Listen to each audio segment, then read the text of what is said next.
Select வணக்கம். நான் உங்கள் ஜனா பேசுகிறேன். இப்போ என்ன கதைன்னு பார்க்க போகிறோம்னா, நம்ம தலையோடைய ட்ரீசர் வந்திருக்கு. ட்ரீசர் வந்து விடாமுயற்சி செம்ம கலக்கலாக இருக்குது. நம்ம எல்லாரையும் மனசையும் ரொம்ப சந்தோஷப்படுத்துறதுனே கண்டிப்பாக சொல்லலாம். இதெல்லாம் இருக்குது. பட் ஆனால் இதில் வந்து நம்ம துணிவு படத்துக்கு அப்புறமேட்டு நம்ம தலை வந்து நம்ம விக்னேஷ் சிவன் கூட தான் ஒரு படம் பண்ணுற மாதிரி இருந்தாங்க. ஆனால் எந்த ஒரு விஷயமும் இன்ஃபர்மேஷன் இல்லாமல் சடனாக அந்த படம் ட்ராப் ஆகிருக்கு. அது என்ன ரீசன் சொல்லிட்டு நம்ம நிறைய முறை யோசிச்சிருக்கோம், எல்லாருமே யோசிச்சிருப்பாங்க. அதை பற்றி விஷயம் தான் இது. என்ன விஷயன்றதை டீட்டில் பார்க்கலாம்.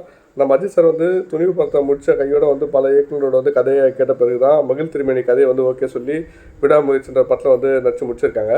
நேற்று இந்த படத்தோடைய டீசர் வந்து திடீர்னு படக்குழு வந்து வெளியிட்டாங்க. டீசர் குறித்தும் ரசிகர்கள் வந்து நிறைய பேசி அதை வந்து ரொம்ப சந்தோஷமாக இருக்காங்க. இந்த படத்தை வந்து முடிச்சது அஜித் சார் வந்து ஆதிக் ரவிச்சந்திரன் இயக்கத்தில் வந்து குட் பேட் அக்லின்ற ஒரு படத்தில் வந்து பண்ணிகிட்ருக்காங்க.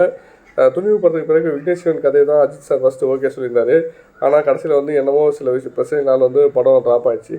இந்த நிலையில் வந்து சமீபத்தில் ஒரு பேட்டியில் விக்னேஷ் சிவன் பேசும்போது, நான் அஜித் சார்கிட்ட சொன்ன கதை வந்து ஆவேசம் மாதிரியான ஒரு கதைக்களத்தை தான் நான் ஒரு கதையாக அவர்கிட்ட சொன்னேன்.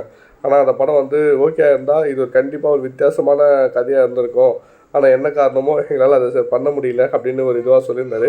கண்டிப்பாக ஆவேசம் மாதிரினா ஒரு நல்ல ஒரு ஆக்ஷன் மூவியாக இருந்திருக்கும். கண்டிப்பாக அது என்ன விஷயமோ, ஆனால் அதுக்கப்புறமேட்டு அவர் யாரை வச்சும் அதை பிளான் பண்ணலை. மேபி இன்கேஸ் அடுத்தது பண்ணால் தான் நம்ம அதை புரிஞ்சுக்கலாம். தேங்க்யூ.